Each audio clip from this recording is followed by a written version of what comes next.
How to set up and cancel eBills on the Bank of America. Hello everyone, this is Neha from Create, Login and Delete. Setting up and canceling eBills on the Bank of America is a simple process. So here's how you can do it. First of all, setting up bills, log into your Bank of America account and navigate to the bill pay after you log in with your correct credentials. Add a payee, enroll in eBills and verify the eBill enrollment.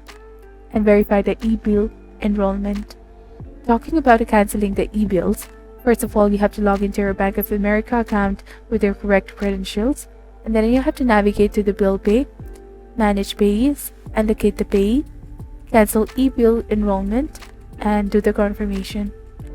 Additional tips: review the eBills regularly, contact the customer service for the assistance, and by following the steps, you can easily manage the eBills on the Bank of America, and canceling eBills on the Bank of America is a straightforward process.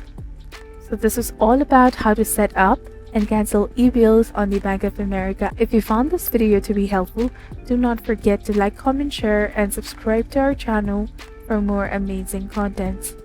And don't forget to hit that bell icon to stay updated with our latest videos. Thank you for watching and see you in the next video.